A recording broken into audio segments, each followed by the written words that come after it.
새벽에 깨는 이유는 원래 대단히 많아요. 몇 가지 제가 단축해서 말하면 환경적인 문제가 있고 내재적인 문제가 있어요. 환경적인 문제로 가장 큰 거는 이제 빛 공해겠죠. 그러니까 우리가 흰색하고 파란색 빛이 100룩스 이상의 야간에 쬐주면은 핸드폰에 있는 빛도 오버됩니다. 이제 잠들기 전까지 핸드폰을 쥐고 있다가 계속 깨는 대파 나왔는데 너무 얘가 졸려오니까 이제 오버랩 되면서 자는 거예요.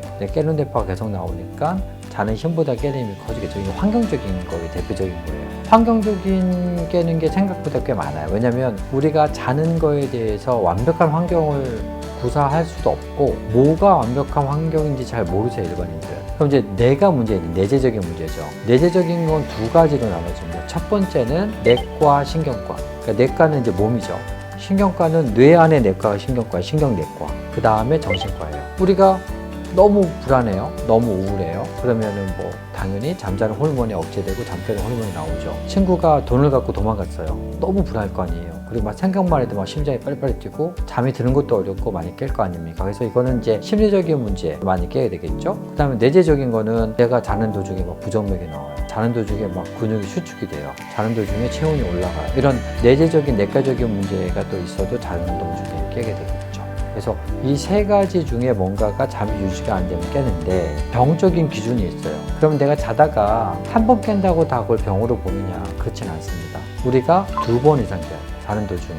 근데 2번이라는 게 수면 다운 검사를 통해서 의학적으로 깬 2번이 아니라 내가 느끼는 깹이 2번이에요. 그리고 아침에 너무 피곤해. 그리고 하루 생활하기가 어려워. 그래서 이 2번 깨는 것 때문에 그 다음날 일생생활에 영향을 주거나 그로 인해서 혈압이 올라가다든가 정신과적인 우울이 더 심해진다든가 몸과 뇌에 어떤 영향을 줄 때 그때는 수면 유지 장애로 봐요. 즉 유지가 안 되는 불면증 타입으로 봅니다. 이제 불면증이 3가지거든요. 잠이 안 오는 타입, 중간에 많이 깨는 타입, 일찍 깨는 타입. 이 중에서 이제 중간에 유지가 안 되는 불면증에 들어가게 되겠죠. 그래서 자는데 항상 2번 이상 깨는데 그게 일주일에 4번 이상이 되고 그로 인해서 일반적인 사회생활이나 의학적인 유지 상태가 정신적, 신체적으로 안 될 때 그때는 나는 문제가 있다라고 보시면 돼요. 그래서 이제 2번 이상 이제 깨잖아요. 깨는 것 중에 아까 정신과적인 문제가 있고 내과적인 문제가 있다고 그랬잖아요. 내과적인 문제에 나이가 들면서 누구나 겪는 게 있어요. 그게 이제 야뇨죠. 자면서 이제 일어나서 소변 늦고도 자고 또 소변 늦고도 자고. 근데 사람들이 여기에 대해서 되게 관대한 거를 생각을 합니다. 이제 중간에 야뇨는 깨는 게 아니라고 보고 당연히 그냥 일반적인 현상이라고 보는데 그렇지 않아요. 원래 자는 도중에는 항인용 호르몬이 나와서 소변을 안 듣고 잠만 자게 돼 있어요. 근데 나이가 드시면 이제 2가지 원인에 의해서 소변 때문에 많이 깹니다. 첫 번째는 아까 뇌가 자는 도중에 소변을 안 넣게 하는 억제하는 항인용 호르몬이 나와야 되는데 호르몬이 안 나와요. 노화가 됐기 때문에.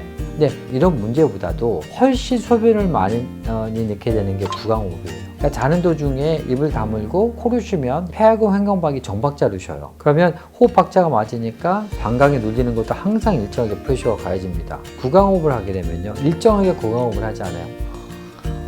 그렇게 쉬죠. 그러니까 폐가 펌프력도 아주 변화무쌍합니다. 그래서 횡격막이 방광을 누르는 힘이 되게 불규칙하게 눌려요. 그래서 구강호흡이 많아질수록 횡격막이 자는 도중에 물리적으로 눌리게 되겠죠. 그러면 소변 요감이 생기고 이제 화장실에 가서 소변을 넣는데 소변이 양이 많지가 않아요. 그리고 나이가 들수록 점점 횟수가 늘어납니다. 구강호흡을 하면 다른 부작용도 또 보이겠죠. 뭐 일을 간다든가 아니면은 자다가 먹습니다. 일어나서 수면 섭취장애도 나올 수 있거든요. 그 다음에 팁을 주면 자세에 따라 좀 차이가 나요. 똑바로 누운 날은 훨씬 더 구강호흡이 많아지고 옆으로 누운 날은 입이 다물어지고 소변을 덜 넣게 되겠죠.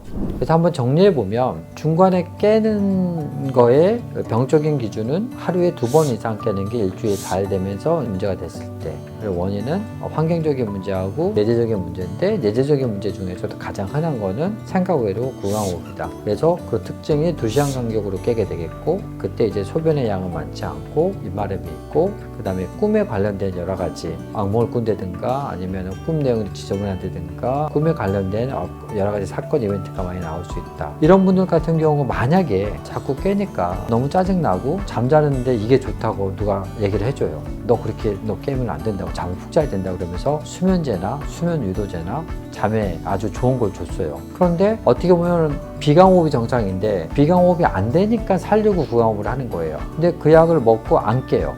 안 깨는데 구강호흡이 더 심해지면서 깨지 않으니까 호흡이 엉키면서 자는 거죠. 그러면 어떻게 되겠어요? 심장이 훨씬 부담이 돼서 2시간 간격으로 호흡 때문에 깨는 사람들은 자려는 약을 억지로 먹으면 오히려 큰 사고가 날 수 있죠.